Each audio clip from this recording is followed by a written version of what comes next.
everybody, my name is Nisi Yilmaz and I will be presenting to you my learning segment for teaching early literacy skills for young children.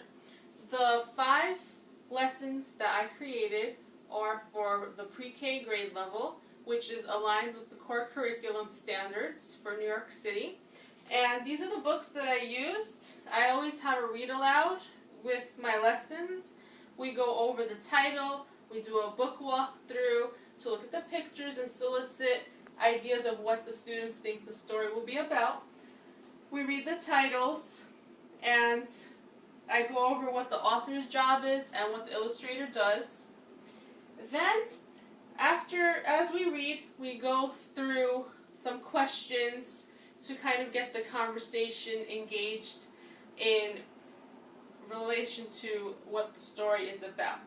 So we have this book here, My 5 Senses, I Like Me, Celebrations, Children Just Like Me, and It's Okay to Be Different. This curriculum unit plan teaches diversity, and it teaches about the child, him or herself. The 5 senses, maybe they never even knew how the nose works or what the ears do, and we have vocabulary words that are focused with the story that we're reading. And then after we do the reading, I model an activity for the students that they will be doing independently, which as they're doing independently, I will go and assess to see if they have some kind of understanding. We're trying to foster early literacy skills by having students do the activity and retell the story in their own version. So some of these books are really great in fostering literacy skills because they have great illustrations and they have very short words which they can develop easily for their vocabulary expansion. I have this particular book here. It's an informational text. I suggest teachers should not read the whole entire thing because it's very, very lengthy. Teachers should just pick a few pages to focus on and talk about the diversity in the story and in their classrooms. So some of the materials we use for teaching diversity, we take a white egg and a brown egg when we're teaching about diversity.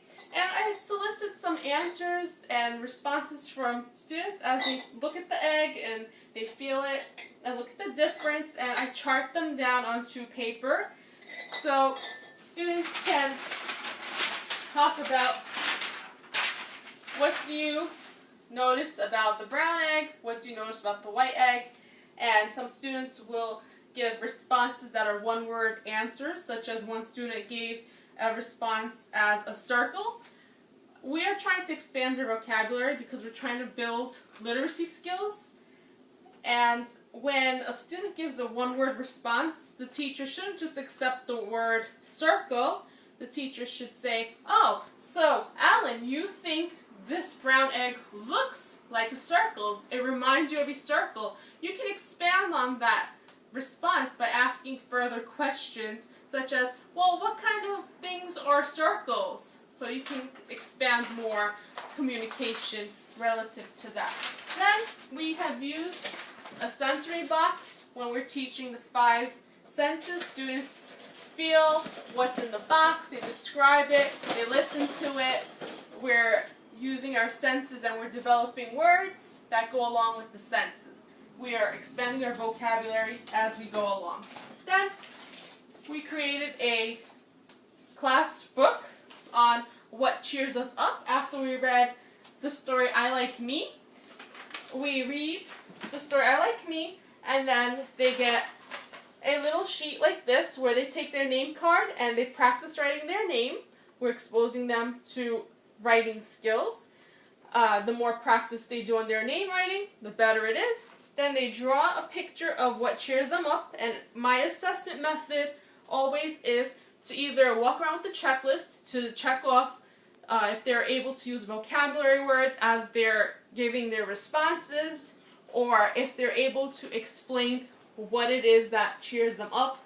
So I write their response on a little post-it and attach it to their work.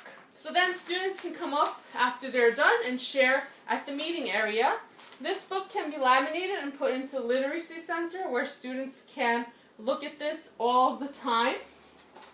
Then the next thing when we're doing 5 cents is also we take shaving cream and we create shaving cream paint with Jell-O. We put that in, we mix it up, and students are able to paint with this nicely smelling paint that we made. It has to be prepared ahead of time, and students always have to be reminded about the rules. And I'm not concerned about what they're painting. As I go around, I'm going to ask them about the responses. What do they smell? What sense or what body part are they using for that sense of smell? Okay, some students may not like this paint, because it has to be done with the fingers, so they can feel that little grainy feeling inside. But if they don't like that sensory, some special ed students may have sensory issues, you can give them a paintbrush, it's fine. That's how we can differentiate. And always rules have to be told to the students. Please do not put these things in your mouths. That's very important to follow rules in a classroom to avoid any problems. So that's how I created my lesson plan. It can be used for a whole entire week, for 5 days, or it can be extended. We always have vocabulary words. We have some songs for the 5 senses.